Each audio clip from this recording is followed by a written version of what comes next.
Ujian promosi Doktor Ilmu Hukum atas nama Saudara Bahtiar Effendi, SPD SHMH, Rektor, Dekan Fakultas Hukum, para anggota Dewan Penguji memasuki ruang sidang.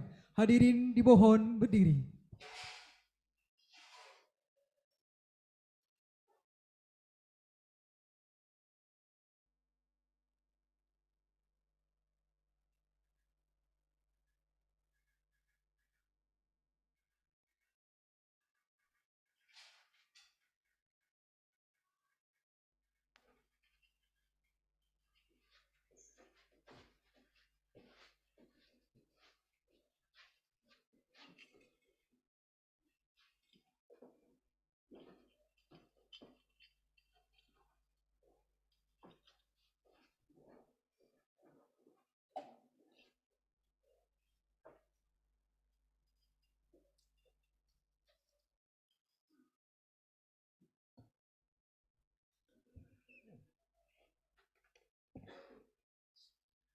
Ujian promosi Doktor Ilmu Hukum atas nama Saudara Bahtiar Effendi, SPD SHMH, dibuka oleh Rektor Universitas Islam Sultan Aziz. Hadirin disilakan duduk kembali.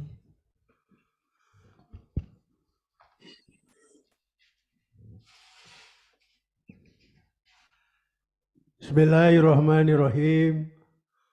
Assalamualaikum warahmatullahi wabarakatuh. Waalaikumsalam warahmatullahi wabarakatuh. Hari ini kita patut bersyukur kehadirat Allah Subhanahu wa taala. Allah memberikan rahmat kepada Unisula karena hadir penguji kita, Ketua Mahkamah Konstitusi Republik Indonesia, Profesor Dr. Anwar Usman, SHMH, sebagai penguji eksternal dan hadir di tengah-tengah kita. Kita patut bersyukur juga hadir Sekjen MPR Republik Indonesia. DPR apa MPR ya? MPR, Majelis Permusyawaratan Rakyat Indonesia, Bapak Dr. Ma'ruf Cahyono SHMH. Hadir juga Dr. Joko Sasmito SHMH, Komisioner Komisi Yudisial Republik Indonesia. Hadir juga secara daring Profesor Dr. Otto Hasibuan, SHMCL MM, Ketua Umum DPP Peradi Republik Indonesia. Hadir juga Ketua KPPU, Komisioner KPPU Republik Indonesia, Dr. M. Afif Hasbullah, SHMH. Kita patut bersyukur banyak pemimpin di negeri ini bisa hadir secara pribadi di ujian terbuka ini, baik secara luring maupun daring.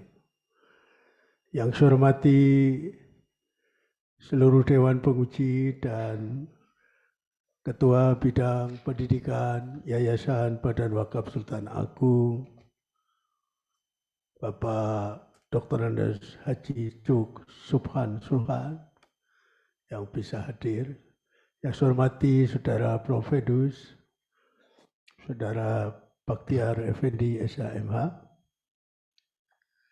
yang saya hormati Bapak Ibu sekalian yang hadir di ujian terbuka ini. Marilah kita buka ujian ini dengan bersama-sama membaca basmalah. Bismillahirrahmanirrahim. Semoga Allah Subhanahu wa taala meridhoi ujian ini dan memberikan rahmat, keberkahan, kemuliaan kepada kita semua. Saya persilakan Kopromotor Profesor Dr. Sri Endah Wahyuningsi, SHMH, untuk menyampaikan kurikulum vitae Saudara Promofendus. Dipersilakan. Terima kasih Ketua Dewan Penguji, Bapak Rektor. Bismillahirrahmanirrahim. Assalamualaikum warahmatullahi wabarakatuh. Yang saya hormati Ketua Dewan Penguji, Bapak Rektor, dan tim penguji baik luring maupun daring, para hadirin yang saya muliakan serta Promovendus yang berbahagia. Izinkan saya membacakan kurikulum vitae dari Promovendus atas nama Saudara Bahtiar Effendi, SPD, SH, MM, MH. Tempat tanggal lahir Gresik 30 Juni 1979, alamat Jalan Pondok Pesantren Nurul Huda nomor 45, Kota Depok. Pendidikan S1, STKIP Purnama dan STIH Pal 6. S2, STIE ISM, Magister Manajemen lulus tahun 2013 dan Universitas Bayangkara pada Magister Ilmu Hukum dan saat ini mengambil program Doktor Ilmu Hukum. Pengalaman kerja sebagai konsultan 2005 sampai sekarang, tenaga ahli rektor 2022 sampai sekarang, pengalaman organisasi, perkumpulan penulis dan editor 2016 sampai sekarang, Himpunan Pemerhati Hukum Cyber Indonesia 2017 sampai sekarang, Indonesia Demokrasi and Education 2021 sampai sekarang. Prestasi sebagai penulis bertalenta tahun 2018, The Most Creative and Communicative Person IDE Indonesia tahun 2019. Pengalaman penelitian tahun 2021, The Construction of Terrorism, Prevention of Legal Politics, dan tahun 2022, The Reconstruction of Value in Handling Terrorism Based on Pancasila. Publikasi tahun 2021 pada jurnal internasional bereputasi dengan judul The Construction of Terrorism, Prevention of Legal Politics tahun 2022, terbit pada jurnal internasional bereputasi dengan judul The Reconstruction of Values in Handling Terrorism Based on Pancasila. Promovendus juga sudah mengikuti berbagai seminar internasional maupun seminar nasional dan sebagai pembicara utama, antara lain pada acara diskusi LL Dikti ke-7 menguraikan tentang permasalahan guru besar, kemudian juga diskusi yang dilakukan oleh Waiterpreneur Indonesia tahun 2019. Promovendus juga sudah melakukan berbagai publish jurnalnya, baik di jurnal nasional maupun jurnal internasional, baik berreputasi maupun terindeks lainnya. Sehingga pada saat ini Promovendus layak untuk dilakukan ujian terbuka promosi doktor di Unisula. Demikian kurikulum vitae dari Promovendus. Terima kasih, saya kembalikan kepada Ketua Dewan Penguji. Assalamualaikum warahmatullahi wabarakatuh. Waalaikumsalam warahmatullahi wabarakatuh. Terima kasih Profesor Dr. Sri Endah Wahyuningsi, SHMH. Selanjutnya saya persilakan Saudara Promovendus, Saudara Bahtiar Effendi, SHMH, untuk menyampaikan pokok-pokok pikiran disertasi saudara. Dipersilakan. Terima kasih. Bismillahirrahmanirrahim. Assalamualaikum warahmatullahi wabarakatuh. Salam sejahtera untuk kita sekalian. Om Swastiastu, Namo Buddhaya, salam kebajikan. Pertama sekali marilah kita panjatkan puji syukur kehadirat Allah Subhanahu wa taala karena pada pagi hari ini kita semua bisa hadir dalam acara ujian promosi doktor saya.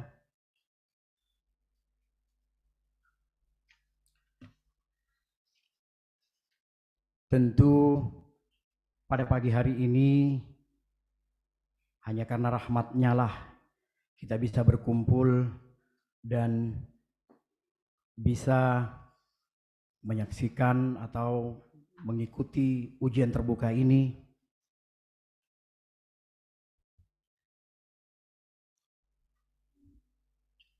Yang terhormat dan amat terpelajar, Profesor Dr. Haji Gunarto SH, SE AKTM Hum, Ketua Dewan Penguji sekaligus Rektor Unisula, Profesor Dr. Hajah Anis Masdurahatun SHM Hum, Sekretaris Dewan Penguji, anggota Dewan Penguji, sekaligus beliau promotor, Profesor Dr. Hajah Sri Enda Wahyuningsi SHM Hum, anggota Dewan Penguji, sekaligus beliau kopromotor, Profesor HC Unisula, Dr. Haji Anwar Usman SHMH, anggota Dewan Penguji, Profesor Dr. Otto Hasibuan SHMCIMM, anggota Dewan Penguji, Dr. M. Afif Hasbullah SHM Hum, anggota Dewan Penguji, Dr. Ma'ruf Cahyono SHMH, anggota Dewan Penguji, Dr. Bambang Tribawono SHMH, anggota Dewan Penguji, sekaligus beliau Dekan Fakultas Hukum di Unisula.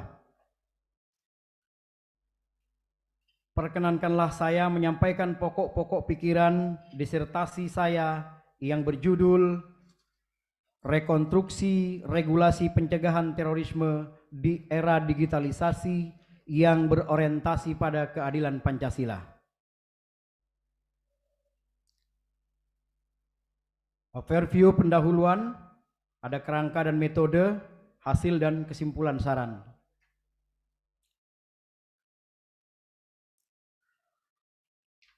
Latar belakangnya, kenapa saya menulis judul Rekonstruksi Regulasi Pencegahan Terorisme di Era Digital yang berorientasi pada keadilan Pancasila. Di Indonesia, peraturan dan perundang-undangan terkait terorisme telah mengalami banyak perubahan, misalnya penetapan Presiden RI nomor 11 tahun 1963, UU nomor 11 tahun 1969, UU nomor 26 tahun 1999, Peraturan Presiden nomor 46 tahun 2010, dan Undang-Undang nomor 5 tahun 2018. Meski demikian, pelaksanaan pencegahan terorisme berbasis digitalisasi saat ini belum mampu terwujud secara efektif karena peraturan tentang pencegahan terorisme yang ada saat ini kurang mampu mewadahi kompleksitas penanganan terorisme berbasis digital. Dengan manfaat perubahan kemajuan teknologi informasi dan komunikasi yang pesat, kelompok terorisme telah mengubah pola penggerakan mereka dengan menggunakan internet, mulai dari penyebaran ideologi, perekrutan, pendanaan, pertukaran informasi, sampai ancaman teror. Dalam hal ini, internet memungkinkan penyebaran informasi yang cepat dan efektif kepada beragam konsekuen dengan risiko dan biaya yang minim. Oleh karena itu, diperlukan tindakan-tindakan yang tepat dalam pencegahan terorisme, terutama dari sisi legal formal. Penelitian ini menganalisis terhadap regulasi pencegahan terorisme di era digitalisasi belum berkeadilan Pancasila. Penelitian ini diharapkan dapat berkontribusi dalam pengembangan keilmuan terkait dengan penanganan terorisme di Indonesia.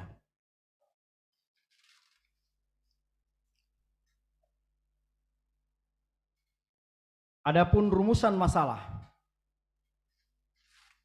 saya ingat waktu ujian yang lalu sebelum maju ke ujian terbuka ini, Prof. Gun selaku Ketua Tim Penguji memberikan masukan rumusan masalah.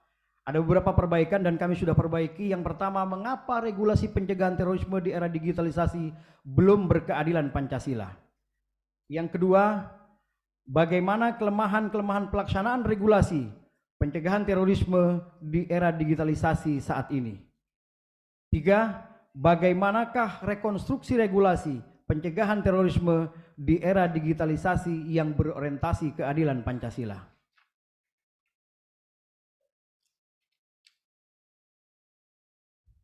Adapun tujuan penelitian, yang pertama untuk menganalisis regulasi pencegahan terorisme di era digital yang saat ini. Dua, untuk menganalisis kelemahan-kelemahan pelaksanaan regulasi pencegahan terorisme di era digitalisasi saat ini. Yang ketiga, untuk merekonstruksi regulasi pencegahan terorisme di era digitalisasi yang berorientasi keadilan Pancasila.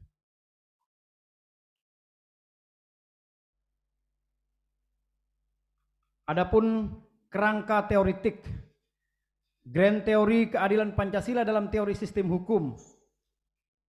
Teori keadilan John Rawat menegaskan bahwa program penegakan keadilan yang berdimensi kerakyatan haruslah memperhatikan kemaslahatan bagi semua pihak.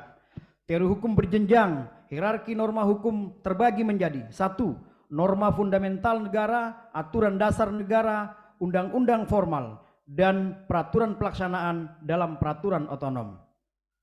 Middle rank teori, teori bekerjanya hukum, sistem hukum. Lawrence M. Friedman menyatakan bahwa hukum dari komponen struktur, substansi, dan kultur. Bekerjanya hukum seluruhnya kekuatan sosial selalu ikut bekerja dalam setiap upaya dalam memfungsikan peraturan-peraturan yang berlaku, menerapkan sanksi-sanksinya, dan dalam seluruh aktivitas lembaga-lembaga pelaksanaannya. Applied teori, teori hukum progresif, dan teori penegakan hukum. Hukum progresif, pemikiran hukum yang menitikberatkan pada pencapaian perlindungan harga diri manusia, penjaminan kebahagiaan, kesejahteraan, dan kemuliaan manusia di muka bumi. Hukum progresif tidak menghendaki adanya peraturan dan penegakan hukum yang bersifat statis. Penegakan hukum merupakan suatu usaha untuk mewujudkan nilai-nilai keadilan, kepastian hukum, dan kemanfaatan sosial menjadi kenyataan. Metode penelitian, paradigma dalam penelitian ini adalah konstruksinya di mana hukum dilihat sebagai suatu realitas yang majemuk. Kerangka penelitian yang digunakan ialah penelitian yuridis sosiologis, di mana objek yang diteliti dan dikaji adalah hukum dalam pelaksanaan di masyarakat. Penelitian ini juga masuk dalam kategori penelitian hukum non-doktrinal dengan pendekatan deskriptif analisis. Metode analisis dalam dilakukan secara kualitatif.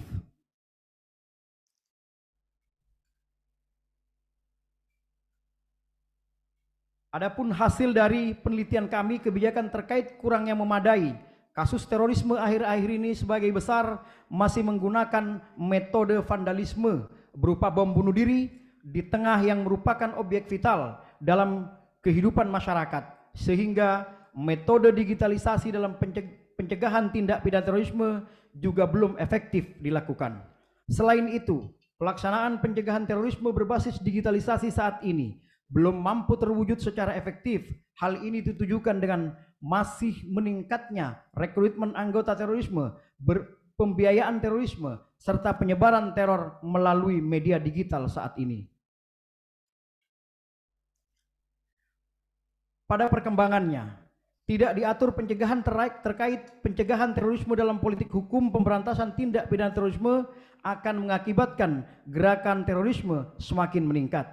Ini jelas bertentangan dengan amanat dari hukum progresif yang menghendaki adanya hukum yang mampu membahagiakan manusia melalui perwujudan keadilan, kemanfaatan, dan kepastian hukum yang berkemanusiaan.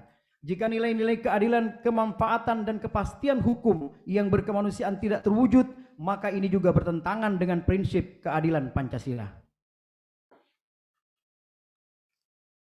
2. Terdapat beberapa kelemahan. Penegakan hukum harus mencakup tiga aspek penting yang sangat mendasar, yaitu kultur masyarakat, tempat di mana nilai-nilai hukum akan ditegakkan. Struktur dari penegakan hukumnya itu sendiri, kemudian substansi hukum yang akan ditegakkan. Dari sini kelemahan-kelemahan dalam penanggulangan terorisme terjadi. Pertama, kelemahan substansi hukum berupa belum diaturnya pencegahan terorisme berbasis digital. Kedua, kelemahan struktur hukum berupa sarana dan prasarana serta sumber daya manusia yang kompeten dan memadai belum terdistribusi secara merata di semua wilayah penegak hukum di Indonesia. Ketiga, kelemahan dalam kultur berupa kemiskinan serta perkembangan teknologi yang ikut mempengaruhi cara hidup masyarakat dan sikap antipati masyarakat terhadap pemerintah dan negara. Tiga, rekonstruksi hukum berbasis keadilan. Rekonstruksi hukum yang dilakukan ialah dengan menambahkan upaya kontraterorisme yang bersifat hukum, yaitu berupa pengamatan, pengawasan, dan kontrol segala bentuk aktivitas yang berkaitan dengan terorisme, baik dari luar maupun dari dalam negeri. Upaya lain yang berupa pengawasan sejak dini, gerakan terorisme melalui teknologi digital, serta melakukan kerjasama internasional terkait pencegahan dan pemberantasan terorisme. Oleh karena itu, perlu dilakukan rekonstruksi terhadap 1. Pasal 2 ayat 2 Peraturan Pemerintah Nomor 77 Tahun 2019 tentang pencegahan tindak pidana terorisme dan perlindungan terhadap penyidik, penuntut umum, hakim, dan petugas masyarakat. 2. Pencegahan sebagaimana dimaksud pada ayat 1 dilakukan melalui a. Kesiapsiagaan nasional kontra radikalisasi, c. kontra terorisme khusus, d. pengawasan secara digital, e. kerjasama luar negeri di bidang penanganan dan pemberantasan terorisme, dan f. deradikalisasi.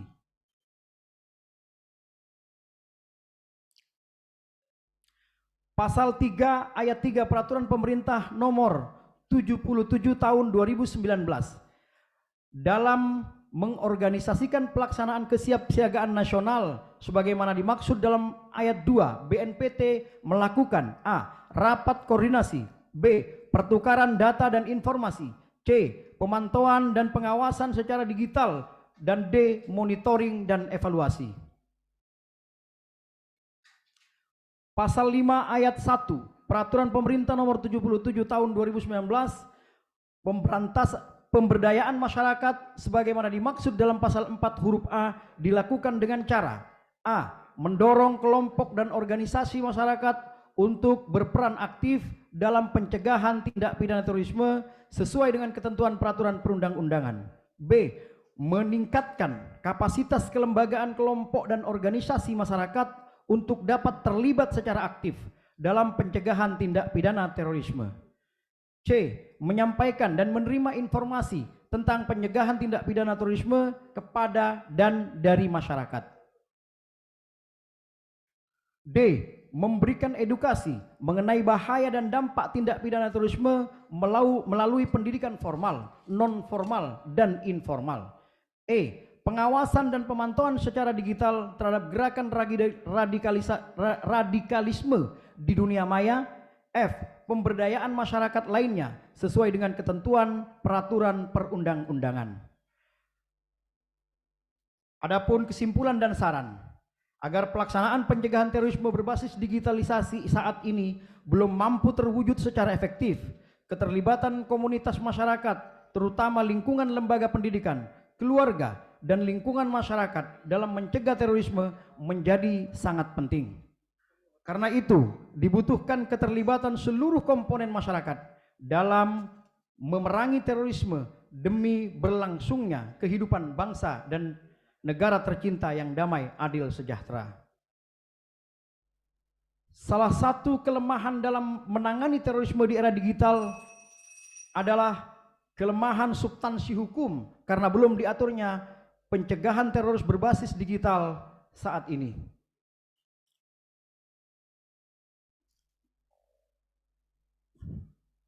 Maaf, waktu sudah habis.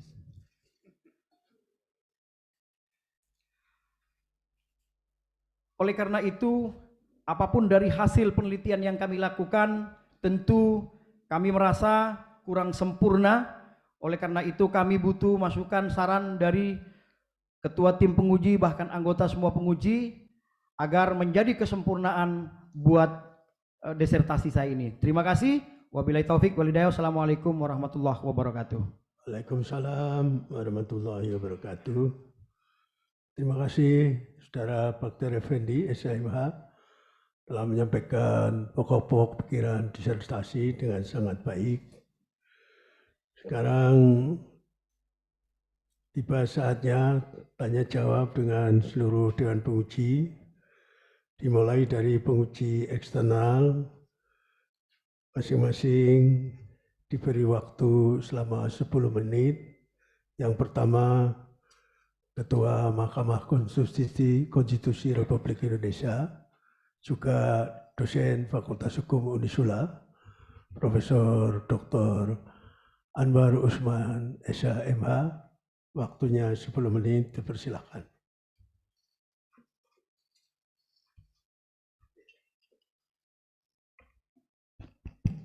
Baik, terima kasih.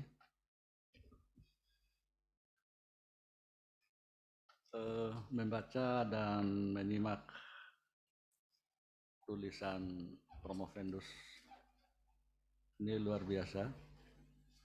Rekonstruksi regulasi pencegahan terorisme di era digitalisasi yang berorientasi pada keadilan Pancasila. Saya tertarik dengan kalimat penutup dari Promovendus yang mengakui bahwa kekurang sempurnaan itu sangat wajar sebagai manusia, itu betul. Siapapun, ya termasuk saya, Pak Rektor juga, ya semua Dewan Penguji. Nah, oleh karena itu saya telah menyimak tulisan atau disertasi Promovendus. Memang ada beberapa hal paling tidak yang ingin saya soroti. Tadi dalam pembacaan riwayat hidup Promovendus adalah sebagai penulis juga, dan ternyata dalam tulisan atau disertasi saudara kurang memperhatikan ya penempatan huruf kecil dan huruf besar kapital, misalnya pada kata atau huruf N, ya, pada kata nomor, misalnya nomor undang-undang, itu tidak boleh menggunakan huruf kecil, antara lain itu ya. Kemudian dari segi substansi ditemukan Promovendus mengulang beberapa kali untuk satu kata, misalnya kata baik. Jadi penulisan yang bagus, penulisan apa saja, entah surat atau rekomendasi dan sebagainya, pengulangan sebuah kata dalam satu kalimat itu kurang indah. Misalnya kata baik, ya cukup satu kali aja. Tidak bisa ada kata atau sebuah kata terdapat atau berulang pada satu kalimat. Itu yang terkait dengan masalah teknis. Kemudian menyangkut substansi ini, saya sekali lagi sangat tertarik dengan penelitian Promovendus yang pada intinya ini menyangkut masalah keadilan. Jadi inti daripada hukum itu sebenarnya kan keadilan. Norma, aturan, ya, baik undang-undang maupun PP dan sebagainya, yang menyangkut regulasi hukum itu sekali lagi intinya adalah bermuara pada keadilan. Nah, Promovendus ini luar biasa menuju atau tertuju pada keadilan Pancasila. Ya. Kita tahu bahwa mengenai keadilan ini menyangkut hati nurani. Tadi sudah digambarkan, keadilan memberikan kebahagiaan pada umat manusia dan menuju kepada kemanfaatan dan di samping ya kepastian tentunya dan keadilan itu sendiri. Bisakah Promovendus memberikan gambaran secara singkat mengenai keberadaan keadilan Pancasila yang menjadi fokus penelitian Promovendus disandingkan dengan keadilan menurut Undang-Undang Dasar 1945 secara khusus ya. Mungkin bisa Promovendus mengutip pasal 24 ayat 1 UUD 1945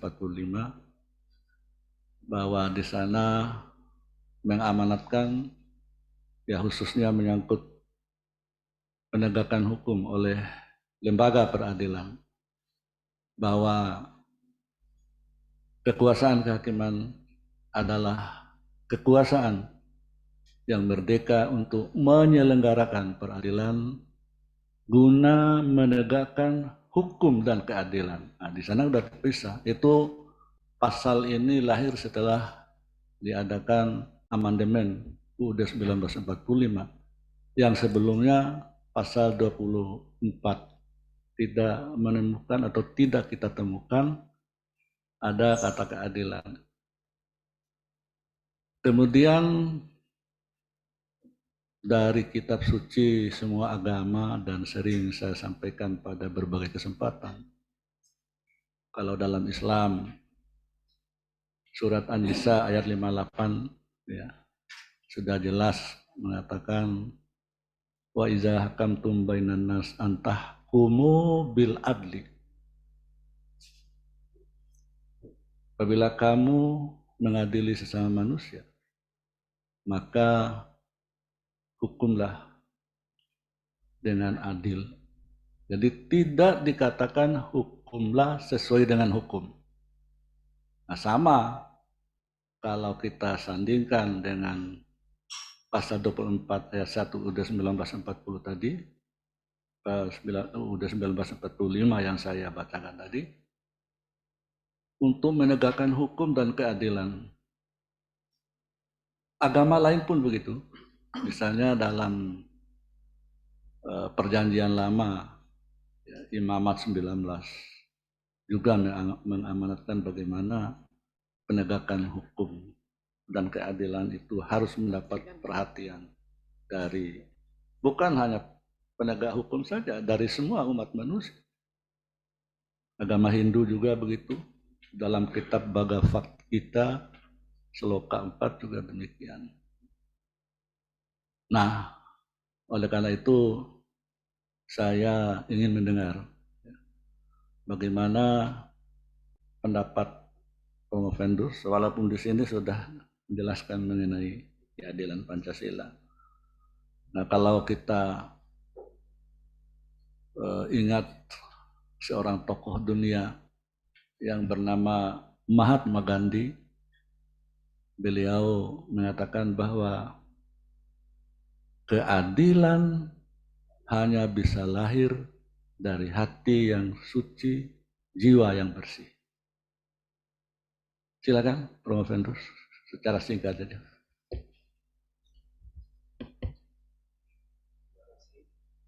Terima kasih, Yang Mulia.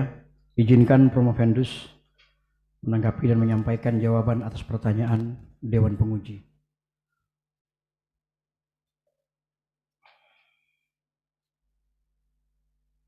Ada beberapa masukan dan kritikan yang disampaikan kepada disertasi yang kami hadirkan di hadapan Dewan Penguji dan hadirin sekalian.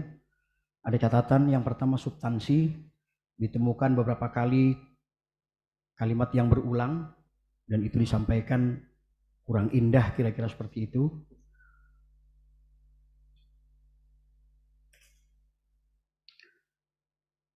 Disampaikan juga Dewan Penguji sangat tertarik terhadap disertasi yang kami hadirkan, terutama tentang keadilan. Namun beliau meminta kepada Promovendus untuk bisakah Promovendus menyampaikan keadilan Pancasila sesuai Undang-Undang 45.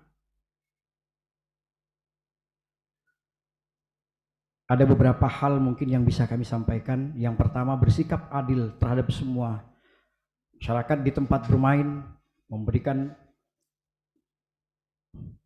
mengembangkan perbuatan yang luhur yang mencerminkan sikap dan suasana kekeluargaan dalam kegotong royongan, mengembangkan sikap adil terhadap sesama, menjaga keseimbangan antara hak dan kewajiban, menghormati hak orang lain, suka memberi pertolongan kepada orang lain agar dapat berdiri sendiri, tidak menggunakan hak milik untuk usaha-usaha yang bersifat permasalahan terhadap orang lain. Itu mungkin yang bisa kami sampaikan. Adapun mengenai sesuai Undang-Undang 45 ayat 1, keadilan itu adanya di hati sanubari kita semua. Oleh karena itu, ketika sebuah keadilan itu tidak didapatkan, maka ada kekecewaan yang terjadi, yang mulia. Nah, oleh karena itu, Promovendus memberikan beberapa gambaran dan gagasan agar keadilan itu tercipta. Mungkin di hati sanubari kita, agar masing-masing bisa belajar untuk menerima apapun yang telah ditakdirkan untuk kita. Mungkin itu yang mulia. Mohon masukan, saran dan bimbingannya. Ya, baik, terima kasih. Jadi memang benar, seorang hakim tidak mungkin bisa menjatuhkan sebuah putusan yang bisa memuaskan semua pihak. Ya. Paling tidak, kalaupun bisa diterima, pasti ada rasa kecewa. Nah, itu kenyataan.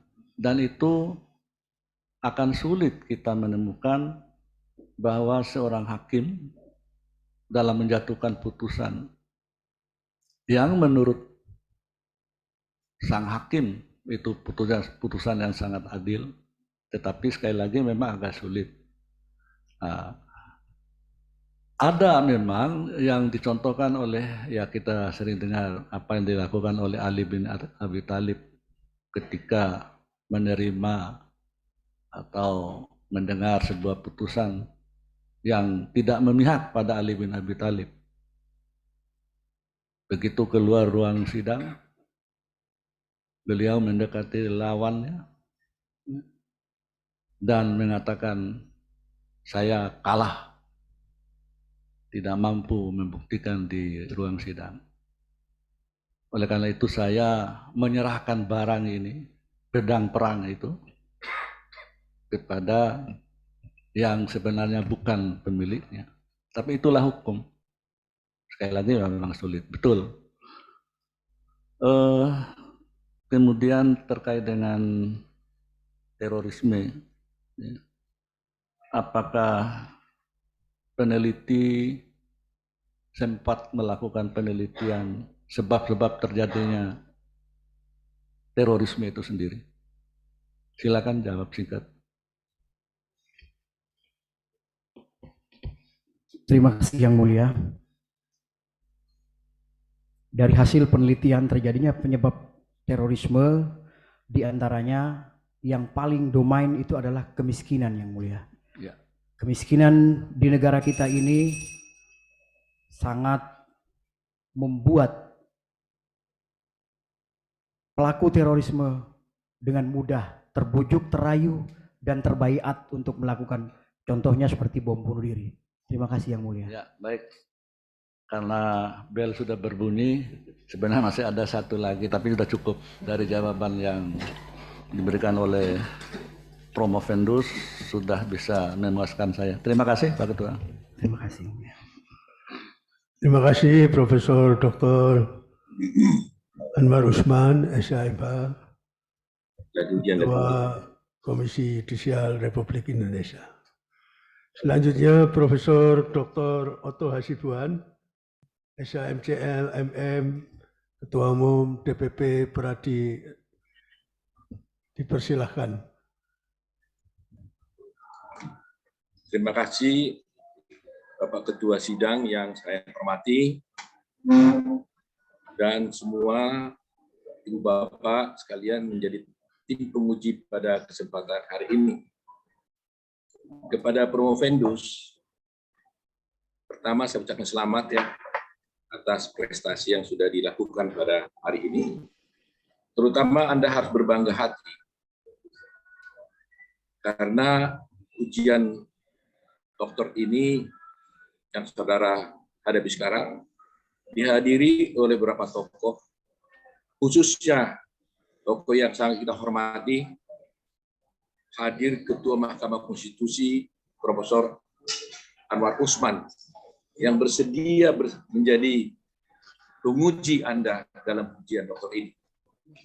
Tentunya itu suatu kehormatan besar buat Promovendus dan buat kita semua, yang tentunya seorang Ketua Mahkamah Konstitusi pastilah memberikan masukan-masukan yang sangat baik buat saudara Promovendus. Kepada Promovendus, tadi saya melihat uraian, mendengar dari saudara tentang disertasi saudara. Terutama saudara di dalam judul disertasi ini seakan-akan mempersoalkan tentang regulasi tentang pencegahan atau pemberantasan tindak pidana terorisme di Indonesia yang ada sekarang ini. Hal ini terbukti dari judulnya saja sudah mengatakan rekonstruksi regulasi. Sehingga tentunya itu membuat suatu persoalan bahwa Anda mempertanyakan tentang regulasi yang ada sekarang. Dan dalam judul tersebut, saudara Promovendus juga mengarahkan seakan-akan ini masih tidak berkeadilan seperti keadilan yang berdasarkan Pancasila. Saya tidak mendengar tadi saudara berbicara tentang bagaimana sebenarnya politik hukum negara Republik Indonesia tentang tindak pidana terorisme ini. Kalaulah saudara bisa menghubungkannya itu tadi, maka tentunya akan menjadi sempurna. Karena ketika saudara Promovendus membicarakan tentang ada rekonstruksi tentang regulasi peraturan di era digitalisasi sekarang ini, itu tentunya erat kaitannya dengan bagaimana politik hukum Indonesia tentang tindak pidana terorisme. Sehingga saya ingin lebih dalam lagi, kalau tadi sudah ada pertanyaan di ujian tertutup saudara, bagaimana caranya tentang pencegahan terorisme dan mengarahkan kepada keadilan berdasarkan Pancasila. Sekarang pertanyaan saya adalah,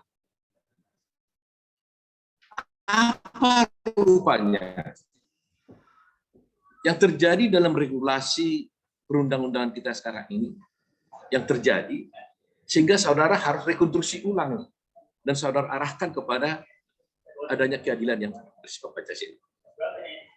Coba saudara jelaskan.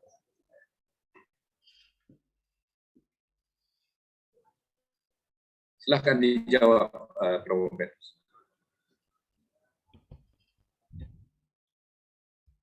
Terima kasih, Prof.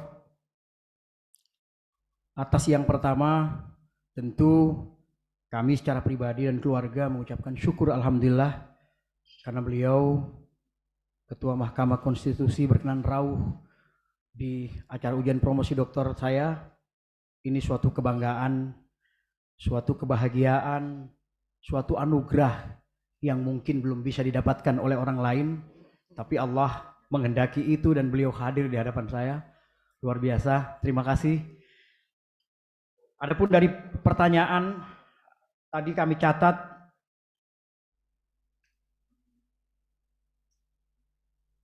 seakan-akan mempersoalkan terhadap itu dan dihubungkan dengan politik hukum yang ada di Indonesia. Izinkan kami menjawab, Prof. Pertama, politik hukum pada dasarnya merupakan arah pembangunan hukum yang berpihak pada sistem hukum nasional untuk mencapai tujuan negara atau cita-cita negara dan bangsa. Bagaimana politik hukum dalam konteks Indonesia? Dalam konteks Indonesia, Pancasila merupakan sumber dari segala sumber politik hukum di Indonesia. Penyelenggaraan politik hukum di Indonesia haruslah berlandaskan pada kelima sila Pancasila, yaitu ketuhanan yang Maha Esa, kemanusiaan yang adil dan beradab, persatuan Indonesia, kerakyatan yang dipimpin oleh hikmat kebijaksanaan dalam permusyawaratan perwakilan, dan keadilan sosial bagi seluruh rakyat Indonesia. Bagaimana dengan konsep keadilan Pancasila? Pancasila pada dasarnya merupakan falsafah kenegaraan atau Standside cita negara yang berfungsi sebagai filosofi ground-like dan common platform atau kalimatun sawah di antara sesama warga masyarakat dalam konteks kehidupan bernegara. Lebih spesifiknya apa lagi? Lebih spesifiknya dasar keadilan Pancasila terhadap Pancasila 25, 2 dan 5 yaitu kesadaran dan sikap dan perilaku yang sesuai dengan nilai dalam hidup bersama atas dasar tuntunan dari hati nurani dengan memperlakukan segala sesuatu sebagaimana mestinya. Manusia perlu diperlakukan sesuai dengan harkat dan martabatnya sebagai makhluk Tuhan yang sederajat dan mempunyai hak dan kewajiban manusia yang sama, tak terkecuali para terpidana terorisme. Mungkin itu, Prof, yang bisa kami sampaikan. Mohon masukan dan sarannya, Prof. Baik, terima kasih Prof. Hendu. Satu lagi mungkin pertanyaan saya. Tadi saudara dengan baik sekali menguraikan, memberikan analisis tentang bagaimana saudara berbicara tentang struktur hukum yang saudara katakan masih belum memadai di dalam soal pemberantasan terorisme. Sehingga kalau kita perhatikan teori Friedman tentang efektivitas hukum, kita tahu dan pasti sudah Prof. Hendu pahami juga, dikenal ada 3, yaitu adalah tentang structure, ya, kedua adalah substansi hukum, dari strukturnya tadi, dan juga legal culture-nya. Tadi saudara berbicara tentang struktur hukum yang tidak memadai. Nah, kedua, secara tidak langsung dari judul sendiri sudah menceritakan bahwa substansinya pun pasti adalah tidak memadai karena Anda mengatakan perlu direkonstruksi. Nah, jadi 2 saudara sudah jelaskan tadi. Nah, sekarang yang ketiga legal culture. Legal culture-nya ini ada hal 2, baik legal culture daripada masyarakat maupun legal culture dari penegak hukum dalam tindak pidana terorisme ini. Nah, kaitannya adalah dengan deradikalisasi yang saudara sudah jelaskan di sini.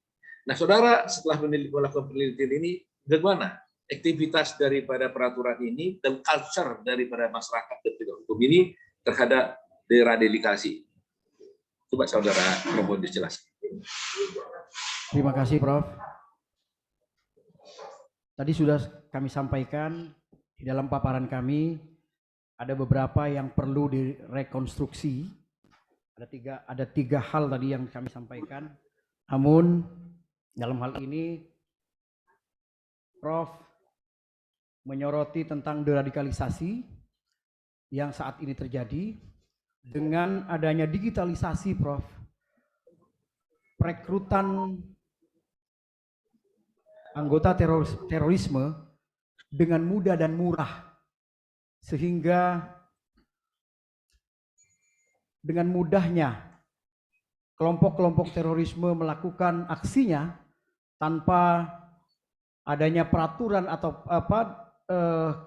ketentuan-ketentuan yang mengatur secara jelas. Namun ada, Prof, di Undang-Undang ITE, di sana juga dijelaskan tentang ini, tapi tidak secara spesifik siapa yang mengatur itu. Nah, mengenai deradikalisasi yang Prof sampaikan tadi, banyak sekali yang sudah dilakukan oleh pemerintah. Mungkin dalam hal ini ada Densus 88, ada BKPT, Badan Penanggulangan Terorisme.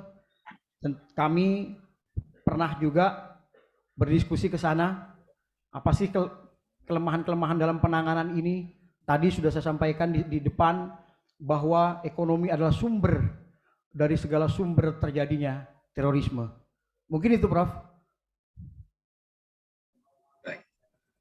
Terima kasih Bapak Ketua, cukup dari kami. Terima kasih. Terima kasih Profesor Dr. Otto Hasibuan, SH MCL MM, Ketua Umum DPP Peradi Republik Indonesia. Selanjutnya saya persilakan Dr. Joko Sasmito, SH.MH, Komisioner Komisi Yudisial Republik Indonesia. Dipersilakan.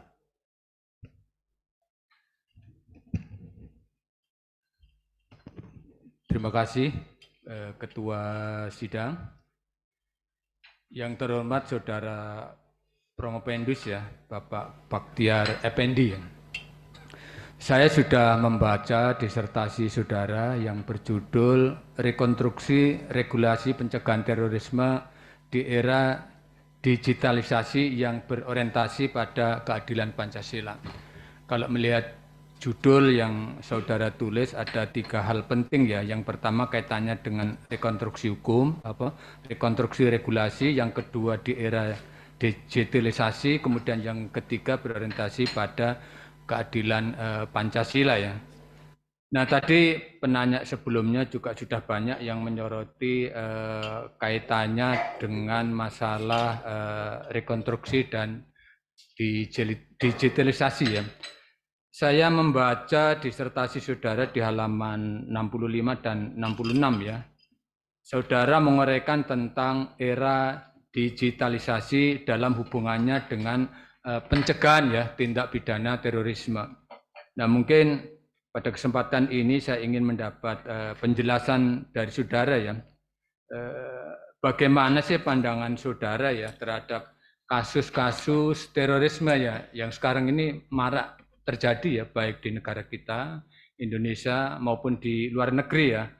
Nah saya ingin dihubungkan ya antara kasus-kasus terorisme tersebut dihubungkan dengan tulisan saudara kaitannya dengan metode digitalisasi.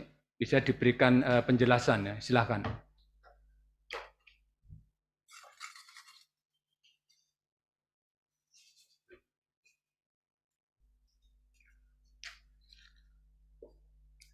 Terima kasih Bapak Dr. Joko Sasmito SH.MH atas pertanyaannya. Bagaimana pandangan Anda terhadap kasus-kasus terorisme belakangan ini? Kasus terorisme di Indonesia yang dilakukan pada dekade terakhir ini sebagian besar masih menggunakan metode vandalisme berupa bom bunuh diri di tempat yang merupakan objek vital dalam kehidupan masyarakat. Sehingga metode digital dalam pencegahan tindak pidana terorisme juga belum efektif dilakukan pada dekade tersebut. Mungkin itu yang mulia. Oke, terima kasih. Saya lanjutkan pertanyaan berikutnya ya. Di dalam disertasi saudara ya, kalau saya baca di halaman 66 sampai 68, tadi juga sudah disinggung ya oleh penanya sebelumnya, saudara mengkaitkan dengan adanya pencegahan tindakan terorisme ini dihubungkan dengan masalah rekonstruksi dan rekonstruksi hukum ya. Ada 2 ya, adalah rekonstruksi secara umum dan ada rekonstruksi secara khusus itu kaitannya dengan hukum gitu. Nah, saya ingin dijelaskan apa sih yang saudara maksud dengan rekonstruksi ya secara umum. Kemudian juga bisa dijelaskan rekonstruksi hukum tersebut itu dimaknai sebagai apa? Silakan. Terima kasih. Rekonstruksi di sini dimaknai sebagai apa? Rekonstruksi adalah sebagai pembaharuan, sebagai upaya perbaikan kembali dan kemudian menerapkannya dengan realitas saat ini. Sementara rekonstruksi hukum dimaknai sebagai suatu proses untuk membangun kembali atau menata ulang gagasan, ide atau konsep tentang hukum. Dalam konteks penelitian ini, rekonstruksi yang digunakan adalah memperbarui sistem pencegahan tindak pidana terorisme agar dapat terlaksana secara maksimal. Itu yang mulia. Terima kasih. Satu. Oke. Tadi sebenarnya sudah ditanyakan ya oleh penanya sebelumnya, Prof. Dr. Otto Hasibuan. Tapi saya ingin memperdalam atau melanjutkan pertanyaan yang sudah disampaikan. Kaitannya dengan tadi ya, pertanyaan saya yang nomor 2, masalah rekonstruksi hukum ya. Nah, saudara juga menjelaskan adanya kelemahan-kelemahan ya, tadi Pak Otto tadi sudah nanya masalah substansi hukum ya dalam penanggulangan terorisme. Nah, saya ingin tanya ya, saudara tadi menjelaskan perlu adanya perbaikan ya atau revisi gitu ya, atau perlu dilakukan rekonstruksi hukum gitu. Nah, saya ingin tanya sih, mengapa hal tersebut itu saudara menganalisis bahwa perlu dilakukan gitu. Kemudian yang berikutnya, bagaimana sih cara melakukan revisi atau rekonstruksi itu? Silakan. Terima kasih.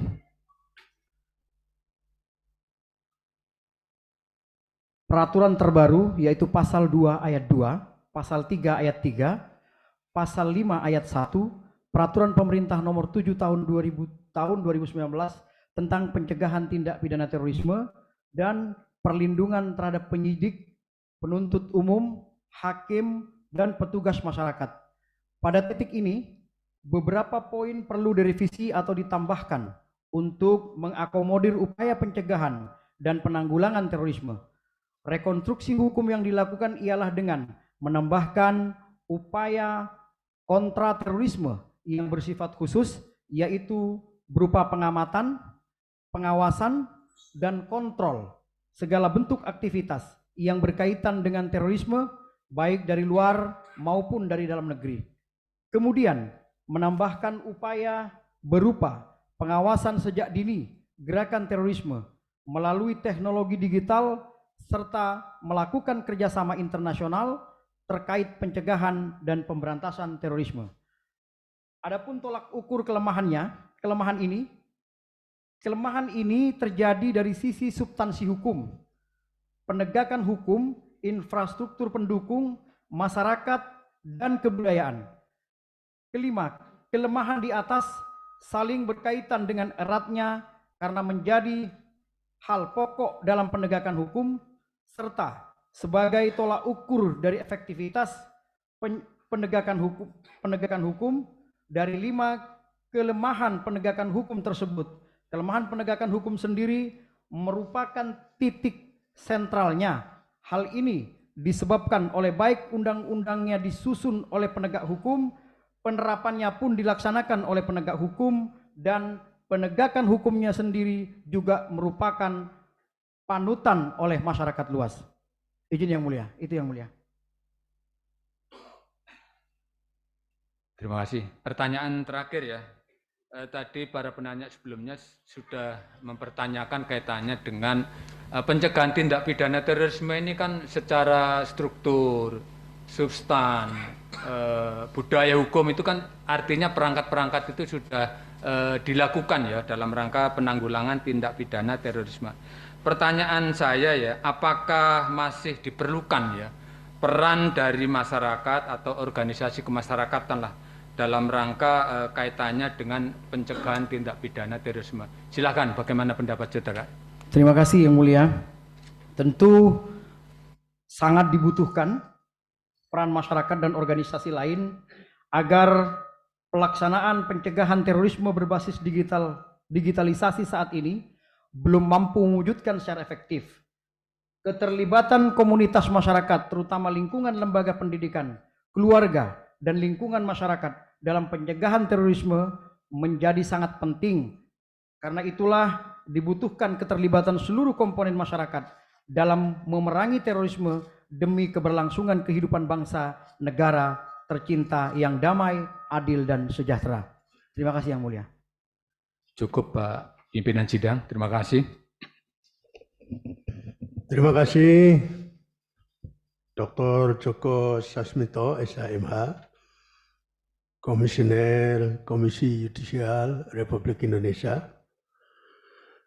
Selanjutnya saya persilakan sesuai dengan posisi duduknya ya, Dr. M. Afif Hasbullah, SHMHum, Komisioner KPPU Republik Indonesia, selama maksimal 10 menit. Dipersilakan. Terima kasih atas kesempatan yang diberikan, yang saya hormati, saya muliakan, yang amat terpelajar Profesor Dr. Haji Kunarto, SHSE Akuntan MHum, selaku Ketua Dewan Penguji sekaligus Rektor Unisula. Yang saya hormati seluruh jajaran Dewan Penguji yang semua sangat terpelajar, tanpa menyebutkan nama pribadi satu persatu, namun ini tanpa mengurangi rasa hormat saya terhadap beliau semuanya karena keterbatasan waktu. Pertama, tentu saya mengucapkan selamat kepada Saudara Bakhtiar Effendi yang telah pada titik ini mencapai posisi untuk ujian terbuka. Ini tentu usaha yang luar biasa, karena untuk mencapai derajat doktor itu tidak mudah. Ada banyak step dan langkah yang harus dilalui oleh seorang calon doktor. Semoga ujian kali ini juga akan berakhir dengan gembira dan sukacita dengan nilai yang bagus nantinya. Ini tentu harapan daripada kita semuanya. Saudara Promovendus, terkait dengan tema yang saudara angkat, ini memang sangat update dan selalu menjadi isu utama di berbagai negara. Ya. Jadi bagaimana semua negara itu dapat mempertahankan negaranya dari berbagai macam bentuk ancaman dari manapun saja. Maka kemudian kita kenal namanya proxy war. Jadi perang hari ini bukan tentara melawan tentara saja, tetapi yang jauh lebih besar adalah bagaimana kita ini bisa memahami dan mengendalikan, mempertahankan negara dari yang namanya proxy war. Satu lawan yang kemudian dia menyerang namun memanfaatkan pihak ketiga. Yang pihak ketiga itu adalah dari dalam negara tersebut. Nah, sehingga musuh dalam selimut seperti itulah. Dan proxy war ini banyak menggunakan media sosial. Media sosial, teknologi informasi, digitalisasi yang sekarang berkembang cukup pesat. Dan ini persaingan yang adu cepat lah istilahnya antara negara, aparat negara dengan mereka para teroris. Nah, saya ingin mendapatkan keterangan dari saudara Promovendus bahwa di sini perangnya adalah melalui media digital.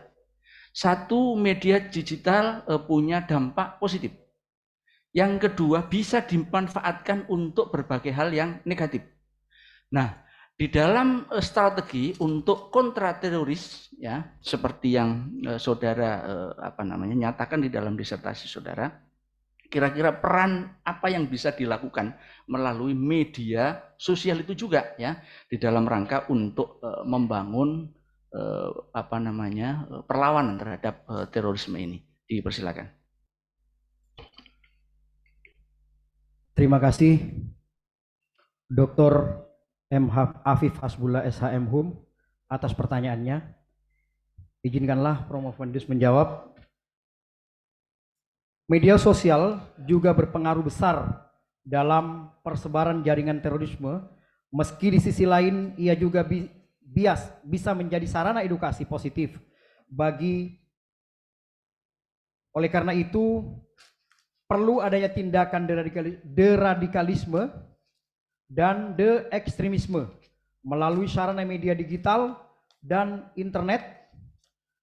Pemerintah harus mengedepankan edukasi publik soal bahaya terorisme atau radikalisme, serta membuat publik melek dengan sosial supaya tidak cepat termakan oleh informasi-informasi yang menjerumuskan.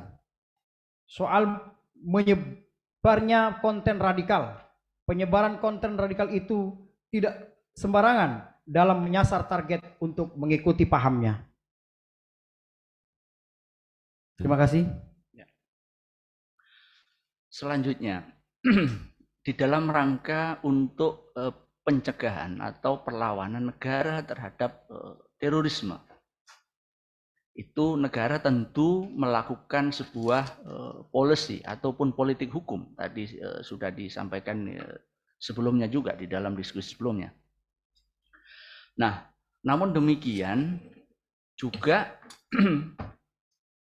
sempat terjadi, ya kan, kebijakan yang dikeluarkan oleh negara untuk mengcounter terorisme itu kemudian malah diindikasi mengarah kepada state terrorism.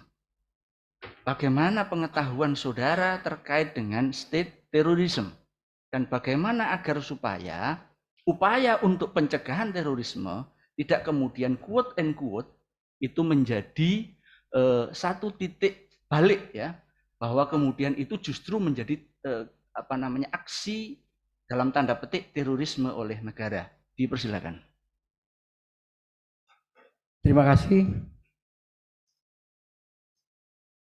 Sebelumnya, mereka akan melakukan profiling atau pengidentifikasian kepada target yang akan disasar, seperti latar belakang pendidikan dan agama, untuk mencegah berkembangnya gerakan radikal yang mengusung kekerasan sebagai bentuk aktivitas, pergerakan penanaman ideologi Pancasila, serta pendekatan agama menjadi bagian yang sangat penting untuk mencegah masuknya paham radikalisme.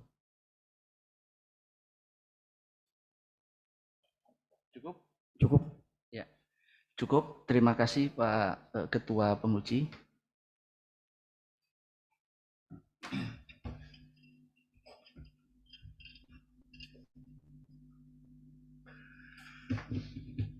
Terima kasih pada Bapak Dr. N. Afif Hasbullah, SHMH. Selanjutnya saya persilakan Sekjen Majelis Permusyawaratan Rakyat Republik Indonesia, Bapak Dr. Ma'ruf Cahyono, SHMH. Terima kasih atas waktu yang diberikan. Yang saya hormati dan saya muliakan Bapak Rektor Unisula sekaligus juga Ketua Dewan Penguji. Dan yang saya hormati dan saya muliakan para anggota Dewan Penguji yang tidak saya sebutkan satu persatu tapi tidak mengurangi rasa hormat. Saya menghormati dan memuliakan Saudara Promovendus, Saudara Bahtiar Effendi, agak rileks ya sedikit, memandang dari tadi. Nanti masih separuh lagi, banyak pertanyaan. Yang tadi sudah dipresentasikan, kemudian dinamik yang ada dalam berbagai masukan, pertanyaan dari para penguji, saya sangat mencermati dan menikmati. Oleh karena itulah yang pertama, saya mengucapkan selamat dulu kepada Saudara Promovendus atas proses yang lancar dan dimudahkan sehingga sampai pada ujian terbuka. Yang kedua, saya juga memberikan apresiasi setelah saya membaca isi disertasi saudara. Begitu banyak saudara menyampaikan hal-hal mendasar yang diperlukan oleh semua kita. Bagaimana kita harus terus-menerus mewujudkan fondasi kehidupan bernegara kita terkait dengan ideologi dan dasar negara Pancasila. Ya, tidak banyak ya disertasi yang membicarakan soal nilai-nilai fondasi. Kata John Garner, tidak ada bangsa yang tidak akan menjadi besar kalau bangsa itu tidak kuat dengan fondasi dan penopangnya lemah. Oleh karena itulah saya sekali lagi apresiasi. Saya mencermati di tulisan saudara dalam disertasi khususnya manfaat yang ingin saudara kontribusikan terkait dengan disertasi yang ditulis. Saya menyarankan untuk bisa lebih diperkaya, tidak hanya untuk kepentingan praktis, karena terorisme yang sangat dinamik dan banyak perspektif juga memerlukan analisa untuk memperoleh jalan keluar menjadi sebuah kebijakan, memerlukan pencermatan yang penuh seksama. Oleh karena itulah tentu aspek keilmuan juga harus dikedepankan, di mana tentu etika keilmuan akan menjadi dasar ya, saat kita sampai pada rekomendasi untuk menyusun sebuah kebijakan, khususnya tentang bagaimana regulasi dalam bidang terorisme. Itu yang pertama, Saudara Promovendus. Yang kedua, sekarang saatnya melalui ujian terbuka ini, kami semua dicerahkan, Saudara Promovendus. Banyak istilah-istilah dalam disertasi yang kadang mungkin saya sendiri juga bisa confuse. Ada istilah fundamentalisme misalnya. Kadang ada fundamentalisme agama, bahkan agama tertentu. Tadi disebut-sebut juga ada radikalisme, disebut lagi ada ekstremisme, terorisme, dan lain-lain. Oleh karena itulah, tolong saudara jelaskan ini dan kaitkan dengan bagaimana religious nation state yang ingin dibangun ke depan oleh Indonesia. Jadi negara berketuhanan, tapi jangan diperhadapkan dengan istilah-istilah ini. Nah, saudara tugasnya adalah mencerahkan, karena secara struktur, sistematika, dan lain-lain sudah dijelaskan. Tadi ada 3 hal, substance, culture, dan struktur sudah lengkap saya kira. Kami persilakan, Saudara Promovendus. Terima kasih, Dr. Ma'ruf Cahyono SHMH atas pertanyaannya. Promovendus menanggapi dan menyampaikan jawaban atas pertanyaan Dewan Penguji.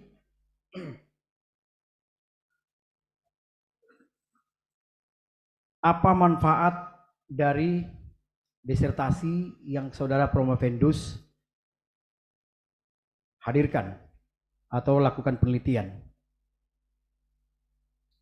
Tentu Promovendus sangat berharap disertasi ini bisa menyumbangkan buah pikiran terhadap regulasi yang ada tentang kekurangan-kekurangan yang belum dimasukkan atau belum masuk dalam peraturan-peraturan yang sudah ada, agar kedepannya bisa bermanfaat, bisa memberikan pencerahan terhadap peraturan-peraturan yang sudah ada saat ini.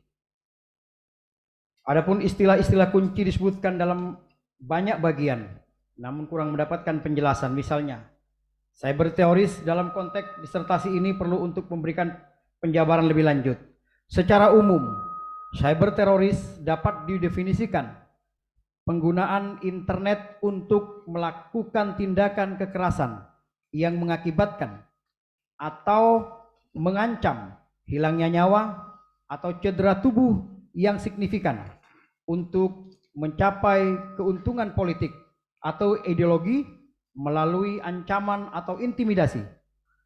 Pada tataran teknik, Wilson menjabarkan bahwa cyber terorisme adalah tindakan yang disengaja gangguan skala besar jaringan komputer, terutama komputer pribadi yang berhubungan ke internetan melalui alat seperti virus komputer, wap komputer,